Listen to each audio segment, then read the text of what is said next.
પવિત્ર શ્રાવણ માસના છેલ્લા સોમવારે શિવ મંદિરોમાં ભક્તોની ભારે ભીડ ઉમટી છે। ભાવનગરમાં ભાદરવી અમાસના મેળામાં માનવ મહેરામણ ઉમટ્યું હતું। મોટી સંખ્યામાં ભાવિ ભક્તોએ મહાદેવના દર્શન કર્યા હતા।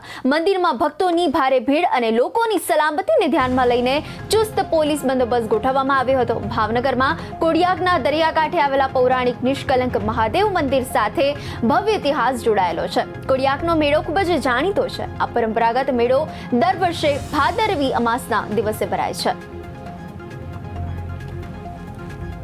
ભાદરવી અમાસના પવિત્ર દિવસે સોમવતી અમાસ અને ભાદરવી અમાસ અને એમાંય સોમવાર આ બધો સંયોગ ભવિષ્યમાં ક્યારેક જ થતો હોય છે।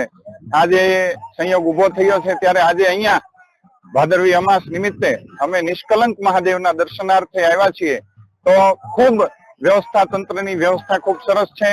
ક્યાંય કોઈ જાતની ભીડ ઊભી નથી થતી અને નિષ્કલંક મહાદેવના દર્શન કરી અને ખૂબ પાવન થાય છે માણસો। અને માનવ મહેરામણનું તો જાણે ઘોડાપૂર ઉમટ્યું છે અને ચારે બાજુ જોવો તો બસ માણસો જ માણસો દેખાય છે।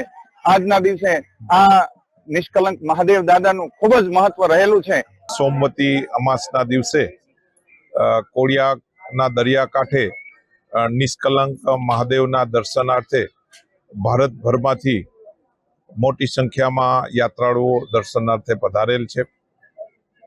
અત્રે દરિયા કિનારે મેળાનું બી આયોજન કરવામાં આવેલા છે। એ અનુસંધાને મોટી સંખ્યામાં પોલીસ બંદોબસ્ત ફાળવવામાં આવેલા છે, જેમાં 9 જેટલા પીઆઈ કક્ષાના અધિકારીશ્રીઓ, 20 જેટલા પીએસઆઈ તથા 1000 જેટલા પોલીસ કર્મચારીઓ, એસઆરડી અને જીઆરડીનો ફોર્સ તૈનાત કરવામાં આવેલા છે। સાથે સાથે એક તરવૈયાની ટીમ તથા માઉન્ટેડ 12 જેટલા માઉન્ટેડ ઘોડા તૈનાત કરવામાં આવેલા છે।